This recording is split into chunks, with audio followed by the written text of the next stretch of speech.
Desk Global TV. For your current affairs, for your current information, ideas, education, entertainment news at the best. Channel 365 on DSTV. You have just come alive into a new phenomenon in the media industry. Keep watching. Stay tuned. Keep watching Global Television on DSTV channel 365 for your news and all national issues and international breaking news. Watch Global TV.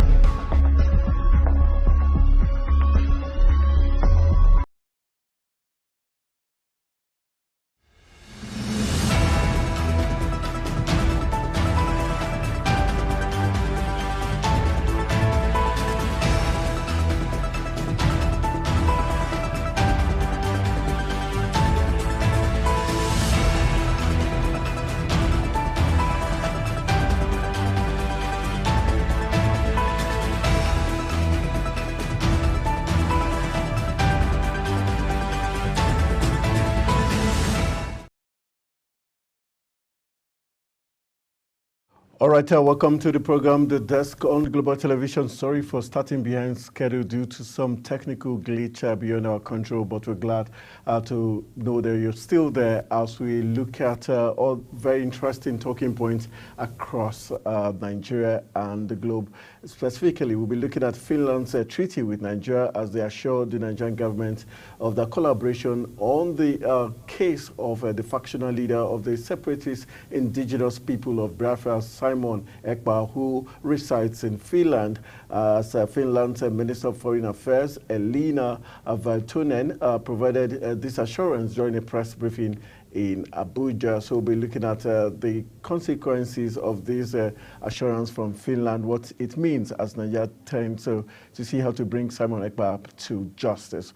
We'll also be taking you to the Nigerian Labour Congress, where the Nigerian Labour Congress has accused the government of declaring war against the organization following the recent raid on its headquarters by security forces. At a press conference in Abuja on Thursday, NLC leaders rejected the police explanation for the invasion and demanded an apology as well as the return of seized items and release of detained individuals. The NLC also did criticize the government's attempt to interfere with the organization's internal affairs, including a proposed reduction in the tenure of the trade union leaders. They argue that this violates labor laws and international conventions. We'll be looking at that keenly. And other very interesting talking point as regards the other issues making the rounds. And thankfully, we've got the Labour's head of Information and Public Affairs, in the person of Benson Ukpa, who is in the live studios, alongside Rome Agenyi, the ED, Executive Director of the Center for Learning and Development, making his second time around on the desk. Gentlemen, thank you for making it to the studios. Thank you very much. A pleasure. All right, let's begin from Finland, where the foreign minister has assured Nigerian government of their cooperation to bring Simon Ekpa back to Nigeria for him to face the terrorism charges. Are you excited with the prospect of having Simon Ekpa repatriated back to Nigeria? And do you have an idea why it took Finland such long a time before coming up with this issue, considering the treaty we've got with Finland? All right, Rome, kickstart. Okay, thank you very much, and good afternoon, Nigerian. Well, for me, I think that one impressive thing to see there is the fact that this is an improvement in terms of multilateral cooperation, in a changing multilateral society, in a changing society where multilateralism is being defined. Geopolitics has been one of critical things that is defining relationship between countries around the world. And this is something that is very, very welcoming. Yeah, so there's an improvement in terms of multilateral cooperation in that sense. But in that regard also, I would also want to say that, yeah, an individual cannot just sit down in a foreign country and be inciting people against each other in another country that he is supposed to.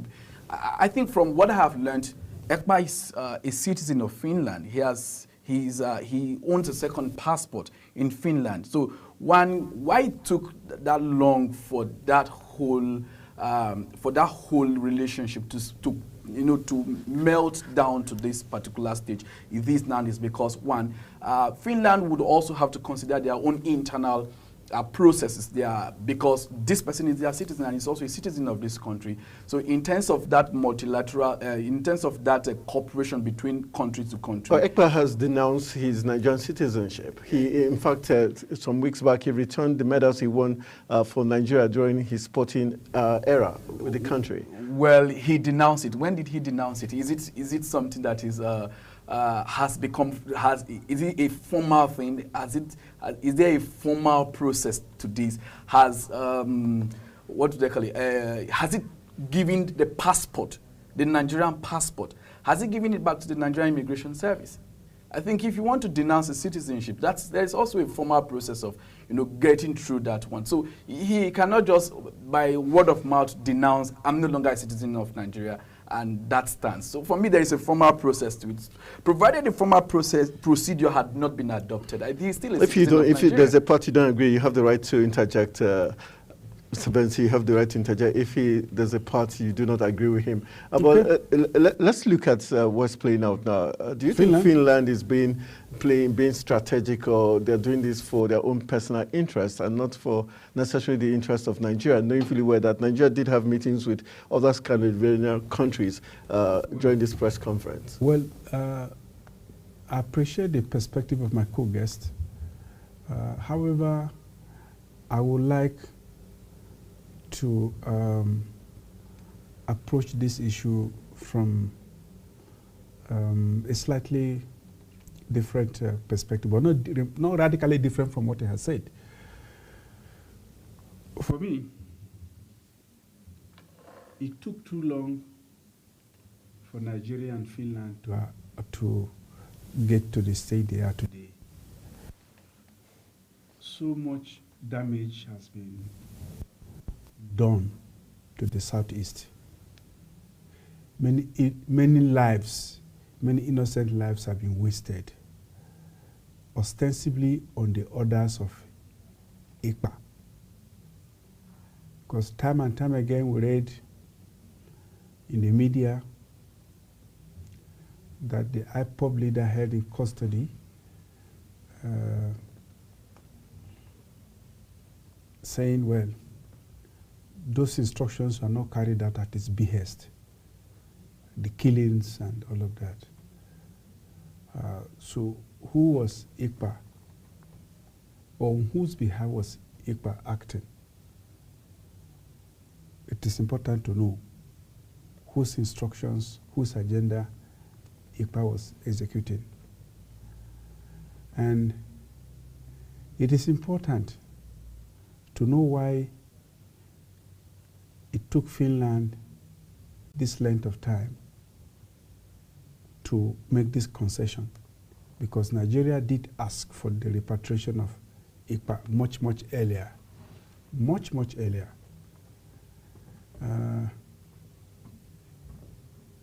Whose agenda was Ekpa executing? Was this solely a secessionist agenda from Nigeria, or were certain interests in Finland interested in this very agenda? These are questions we should ask. But beyond this, let me also sound a note of caution here. It is not enough to repatriate Ekpa to Nigeria. It is incumbent upon the government of Nigeria to look at the demands of the Southeast, some of which are channeled through IPOB, even though the Southeast does not openly come out to endorse this. It is important to look at the legitimacy of some of these demands. I recall reading Ojukwu some time back, on the Civil War. He said that the problem between the Southeast and the rest of the country was power, and he chose power. So it is time to look back, to look what the issues have been from the beginning. All right. Power. So has enough out of what is known as the tripod known as Nigeria, since independence to date, how much of this federal power has the Southeast tested? These are some of the issues we have to look at. Because if you take ICPA out today without addressing these issues, and you have 10 more ICPAs tomorrow. All right, let's move on to the next talking point, hoping that you had... I just wanted to just respond to that. Yeah, quickly. Responding to the issue of power. At least from my little learning, out of my little life, power is not given. It's actually being taken. And how do you take it? We have a democratic, and I want us to look at power in this regard from the beginning of the new democracy, which is the 1999, a build up to this time. There is an election. There is an electoral process. So what we should rather be looking at, not just about power, how do we build that consensus that we can carry everyone along? But when it's power. Obvious that the other geopolitical zones of the country seem to have decided that people from the Southeast would not be given that opportunity, how much can the Southeast do? All right, but this is the question. Nobody stopped you from contesting an election. And election is... You can chip in. I want to respond to quickly, something. You can. You see, don't be deceived by the facade of popular democracy. And even within the context of the facade of popular democracy, each region, each country has its flavor. Let us look at the federal system of government, for instance. You have the Canadian model, you have the Swiss model, you have the American model, and you have the Nigerian model. Each one has a local flavor. The moment you do not recognize the importance of the local flavor, what should make your own democracy grow, and you want to copy blindly democracies from other lands, you will come to grief. The Nigerian situation demands that power be democratized. And a region as solid and as productive as the Southeast has every right to demand for that power. It has been asking for it. All right, let's move on to the next talking point, talking about the Nigerian Labour Congress, which has accused the government of declaring war against the organization following the recent raid on its headquarters by security forces. At the press conference Thursday, the NLC leaders rejected the police explanation for the invasion and demanded an apology, as well as return of seized items. The NLC also criticized government attempt to interfere with the organization's internal affairs, including the proposed reduction of the tenure of trade union leaders. They argued that this was a violation of labor laws and international conventions. Let's look at the issue. You're the man behind the mask here. I'm very happy you're here. First of all, Labour did say it was the DSS, before the DSS came out to say they weren't the ones. At what point did the Nigerian police own up? And with the press conference and interaction with the Nigerian police, do you think they would return those items that were taken from the offices in terms of books, documents? The DSS issued a disclaimer within 24 hours that they were not involved. But the police initially kept quiet before now owning up that they were the lead agency that raided the secretariat. To your question of... But wasn't that criminal, first of all, for them to even keep quiet even when the NLC did raise the issue who was behind the raid? Yes. It tells you clearly the dark side of this operation and the dark psychology of the police. The raid was clearly a violation of our rights. Before you carry out a violation, there are certain necessary things you must do. There are certain necessary documents. They're legal, both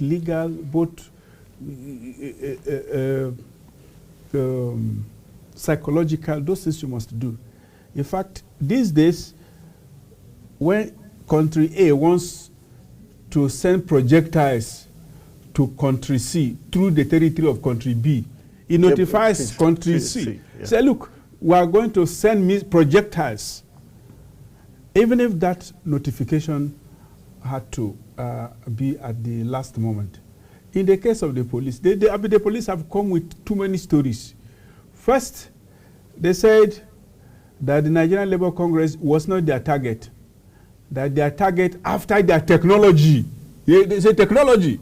Their technology took them to Nigerian Labour Congress. When they say technology, what do they mean by that? They just want to, let me tell you. I mean, they think everybody is daft. So their technology took them to the premise of Nigerian Labour Congress, and then that where they raided was the second floor and blah blah. But we have evidence they were on the 10th floor, what they did on the 10th floor before they came to the second floor, and what they did on the second floor.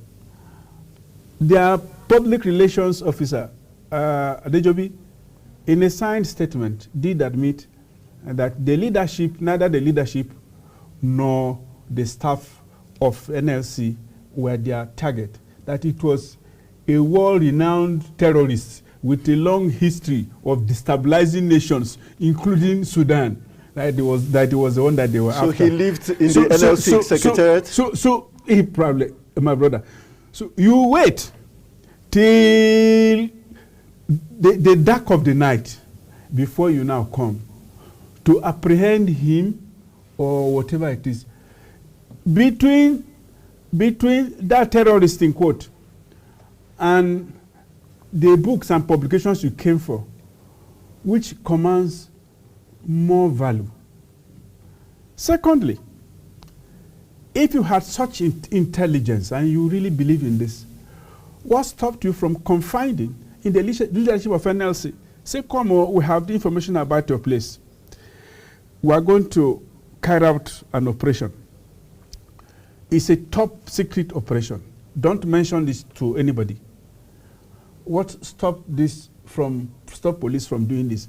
And if the police felt that they could not trust the leadership of NLC, it still behoved on the police to do this, to alert NLC at the H hour, what we call the H hour. That's the hour of strike. As you are striking, as your your operatives are already on ground in the locus. You now call the NLC president. We are here. This is why we are here. Please, you are not the target. The police didn't do that. What happened to the money who voted for their training and all the years of their experience? But of course, they won't do that because but they did what they have done in order to justify the huge budget, the budget that they made for this end hunger protest. So they have to show something, and it's ridiculous that they are taking our intellect for granted. And in any case, come on, look at this issue. They claimed this has been, that they've been on the track of the man. A man as notorious, or the suspect as notorious as that, and you've been on his track. Why did you let your suspect slip through your fingers? If you knew, if it's been a case you've been on, why did you let your suspect slip through your fingers?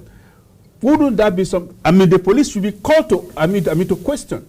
Okay. But then, and secondly, if this knowledge just came to them, it will also mean that it was a case of a major intelligence failure.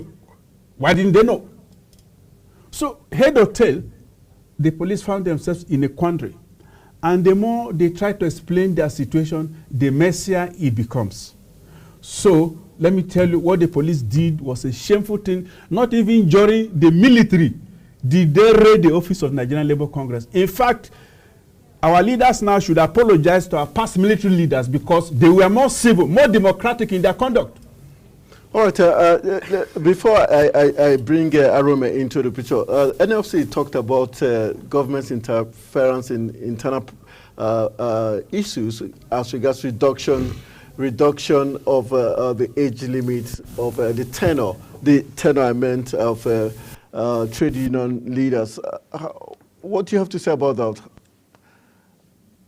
Me? Okay, fine. Yeah, because we're talking about the tenure of...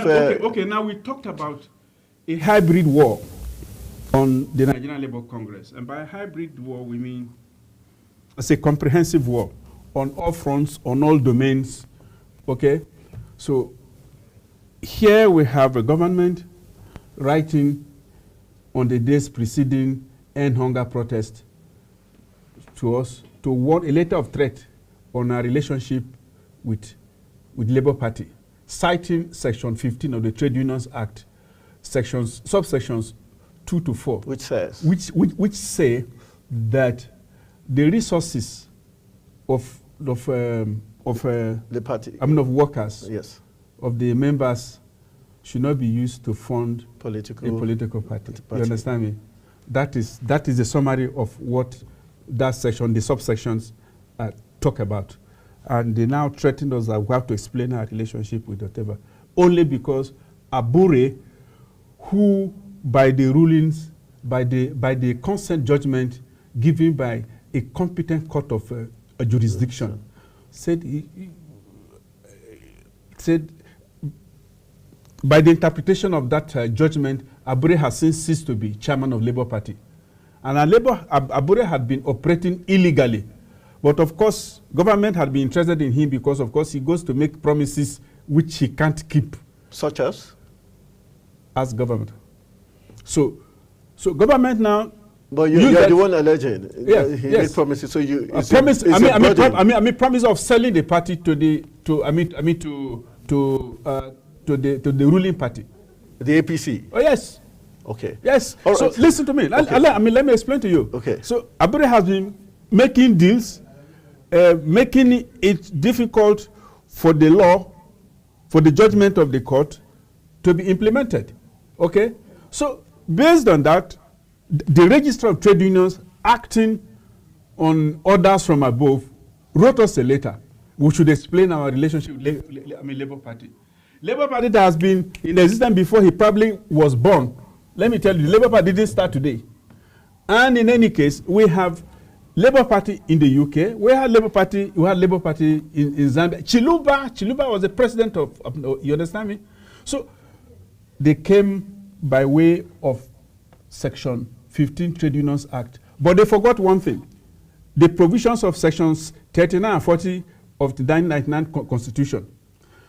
The African Charter on People and Human Rights. Human rights. Yes, Yeah. ILO conventions. And the judgment, the pronouncement of the Supreme Court, all these are superior to whatever is contained in the Section 15. And there is nowhere, even in that Section 15, that says that workers or unions cannot found a party. There is nowhere. All right. So now let me tell you. So government was not satisfied with coming from that angle. It came by way of that the tenure of trade union executives has to be reduced to 2 years. For goodness sake, this is in contravention of the provisions of the labor laws. Okay? Clearly saying that unions should be allowed to run independently. That is why they are called social partners. That is why we have the concept of tripartism. Government runs, the trade unions run. So what is government's interest? All of this happening within hours or whatever. So that's why we say it's a hybrid war. All right. As the executive director of the Center for Learning and Development, how does this affect Nigeria's development, especially looking at the trade unions and government as a whole, as a body? Oh yes, it affects Nigerian development on every side. For example, we that consensus for us to leverage on the knowledge, leverage on the network, leverage on the capacity and the potentials we have within the labor union. The government is not harnessing that. And having said that, like he rightly said, I think one thing that I've seen in Nigeria is the fact that the Nigerian police have not come to full grasp of what their responsibility, what their constitutional responsibility is. So if there is an intelligence, if there is any conversations about around a war-renowned terrorist somewhere, I think that should be the responsibility of the DSS. And in a case that it has to do with an international community, we have the NIA. And we also have the DIA, Defense Intelligence Agency. So there are different intelligence organizations that are resident within the country, which is what the Constitution has given them as a right to, interface with issues as this. So for me, I think the Nigerian police or the Nigerian government is just looking for a way of discrediting labor or perhaps breaking their ranks in order to have an inroad and then. All right, Labour has said that they are trying to set up a mechanism to do a forensic audit and also for their safety. How key is that, and how safe can Labour say they are? Well, with the current happening, I don't think Labour is safe. I don't think anyone is safe in this country. Yes, nobody is safe in this country on the digital space. Physically, you dare not say something. If you say something that is anti-government, so strong against anti-government, they come after you. So nobody is safe. So not to even talk of Labour as an organization, as an interest group that is putting pressure on government to adopt some set of policy directions that will, create a welfare solution for the Nigerian workers. Okay, you talked about release of some detained officials. What is Labour doing going forward to protect its?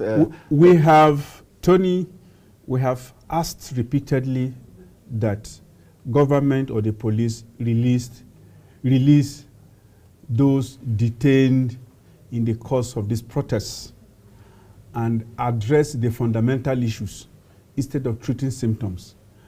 Amongst them, our members, one of whom is known as Okpalua Eleojo, an executive of Electricity Union, who was at a social spot. He came in from Kogi, was at a social spot. And they came and arrested and took him away and said he was a collaborator and a waiting of this protest. Meanwhile, on the 22nd of July, we issued a statement saying we are not part of this protest, the oncoming protest. On the 23rd, when we read that Labour had pulled out, we issued another statement. We said we could not have pulled out of something we are not part of in the first place. Sure. When someone, in the course of the protest, on the 1st of August, recycled a document, a letter we did, 1st of August 2023, asking workers to come out for our own protest. Somebody pushed that out, making it look like it was a document we issued this year. We also reacted and said, no, this document has been pushed to the fore again to create a misrepresentation. We issued this document in 2023. All of this to show that we are not part of this protest. But nonetheless, we kept advising government, dialogue with these people, because their complaints are genuine. And we also said, when the protests got underway, we told government, stop massacring these citizens. These are your citizens. There are ways of controlling protests, even if they go violent. In other parts of the world, in fact, they say, when this was going on, protests were also going on in the UK. Yeah, they were breaking up things. How many people did you hear were killed? Not even one. All right. So why would you? How do you feel? How do you feel training your guns on your defenseless citizens? In fact, there is a video clip, Tony, of an Air Force officer reprimanding the police to stop shooting. All right, a very sad commentary there of Africa's biggest black nation, Nigeria. And the pity of it all is that the police are the dregs of these services. That if in fact that the worst victims, other services are better treated and better treated than them. I think it still go back to our value as a people. All right, let's just run into the next talking point. Time not our friend. Let's look at the fact that the Defense Headquarters has said troops have been deployed across farms in the northern parts of the country, especially in the northwest, north central. According to the Military High Command, the deployment was to ensure the adequate protection of farmers from bandits, terrorists, and other criminal elements. The farmers have been a major target for bandits and terrorists who levied them indiscriminately, destroyed their produce, kidnapped, and even killed them in some instances. According to the tally by our correspondent, in the first quarter of this year, 332 farmers were killed across the country. This marks a significant increase compared to the same period last year, from January to June, where 2023, where only 128 farmers lost their lives. And the SBM intelligence says farmers in the north paid an estimated sum of 139 million naira as farm levies to bandits who demanded at least 224 million naira before the 2020 and 2023. How disturbing is this? Do you think this is the right way to go? Sending troops to farms, how many farmers can they protect? And which category of farmers are they protecting, and for how many hours? Do you think the government has lost ideas on how to go? Oh yes, the government have lost idea on how to go. Yeah, I will frankly say that the government have lost idea on how to go. Deploying the troops is not the thing. One, without understanding the underlying issues to the banditry, the criminality in the northwest, north central part of this country, I think the government have not come to grips with the real issue, and that is something that we should be interrogating. Now, if you agree with me, there is a lot of illegal mining activities that is going on in Nigeria, across these regions of this country. Now, the government is not coming to own this to the chest that some persons in government, some of their cronies, or I'm saying this, that some of their cronies are people that are behind this criminality happening in the north central, the northwestern part of this country. See, now we've seen videos trending of how a bandit is accusing someone, a sitting minister, that he is part of the person. Well, it is not been verified. Yes. It's not been verified, substantiated yet. But this is an accusation from someone that is in that the should forest. be investigated. That should be investigated. What has the government done in terms of investigating such allegation? I think the first thing that the government should have done, this sitting government, is one, suspend that particular minister and then get into investigation. Now, a lot of persons have been crying, communities have been crying of illegal mining activities happening in our forest, and these people are the one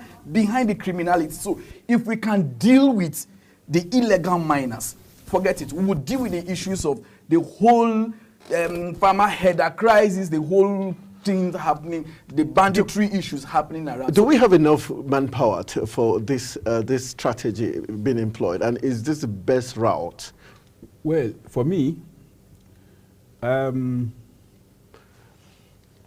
would say, we've got 10 minutes, so let's try to wrap it up quickly. Yes, yeah. For me, government is still treating the symptoms. Just as my co-guest said, there are underlying issues. But of course, using the medical treatment experience, when you are treating underlying issues, you also treat the developments on top of the underlying issues. So to that extent, sending troops to the farms will have a certain level of positive effect. It is not going to be full. It's going to be, it's going to be limited, but you can't eliminate, the good side of that or whatever. But like my co-guests did say, it is important to look at the epicenters of these conflicts. And around each epicenter, or in each epicenter, you find a major economic activity. In the northwest, you have, particularly in Zamfara, Yes. you have gold mining, and other gemstones or natural resources and so forth. You have them there. Here in the north central, you also have many precious stones in Plateau, Kaduna, Nasarawa, Niger. In fact, all the states in the north central have substantial fortune beneath the ground. Okay, so you have this. So to me, government should have looked into this much earlier. And I tell you this, to tell you that this business is not about a poor man. The price of an old AK-47 is beyond the ken of even you and I, who are elite. How do these ragtag people get the AK-47? The AK-47. How does the arms how do they? In fact, these guys have gone beyond AK-47. They even go with general purpose MGs, rocket propelled machine guns, and so on and so forth, and other heavy duty weapons. Weapons. How do they come by way of distance? Government should be interested in this. So, so clearly there is need to look more inward, have the courage to tackle this from the root, and also have the initiative to do something on the surface. All right, let's do a quick one now. We're looking at the academic staff union of universities has cried out against the huge power bills paid by universities in the country, estimated at 275 billion naira annually following the recent increase in electricity tariff. The national president, ASU, Professor Emmanuel Sodeke, called for the per unit billing as the university's power bill rose by 300%, hitting 21.480 billion monthly. In April 2024, the Nigerian Electricity Regulatory Commission announced an increase and said the tariff paid by Band A customers from 68 naira per kilowatt an hour to 225 naira per kilowatt an hour. So this is causing a lot of issues. Quick one, 1 minute each. Do you think is something that's going to, how big is it going to affect the education sector already, with the challenges already being faced? How do I read when I don't have power? How would the school be safe when there is no power? How do I conduct researches when there is no power? So it's I think it's a very practical way of killing the Nigerian educational system. And let's not, if we start talking about the educational system, I'll break down on this in the studio and start with it, because the state of the Nigerian educational system demands a quick and an urgent response. Is this the final nail on the coffin of the education sector? Well, not only the final nail on the education sector, it is a final nail on your country. And I tell you, I'm going to give you statistics. No country survives with high energy tariffs. Since the announcement of the 250% hike, by man's admission, over 300 companies have folded up, and more are going under. Yeah. Me speaking with you here, an old man, I cannot pay my bills because the Band A tariff, which has been imposed on me, is beyond my capacity. And in any case, let me tell you, the Band A is for everybody. Let nobody deceive you this. Okay, quickly. Let me tell you how. That the manufacturers, all those in the business sector, they transfer that cost to you. All right. Okay. And because you and I are no longer able to take it, the manufacturers have been complaining that their warehouses have been overflowing with unsold. All right. So this actually sounds the net death knell on this country. And except the IMF and World Bank rescind this decision because they're the ones behind it. Our political leadership sheepishly bought into it. They should reverse this tariff. It is insane. All right, that's how we're going to call it a wrap on today's edition of the program, The Desk. I want to say a big thank you to Benson Okpa, the Head Information and Public Affairs of the Nigerian Labour Congress, joining us live on the studios. And also, not forgetting Arome Agenyi, the Executive Director of Center for Learning and Development right here in the Federal Capital Territory. Thank you, gentlemen, for being part of the program. Thank you very much. My pleasure. All right, that's how we call it a wrap. My name is Anthony Momodu saying thank you for being part of today's edition. Let's do this again tomorrow. Good evening.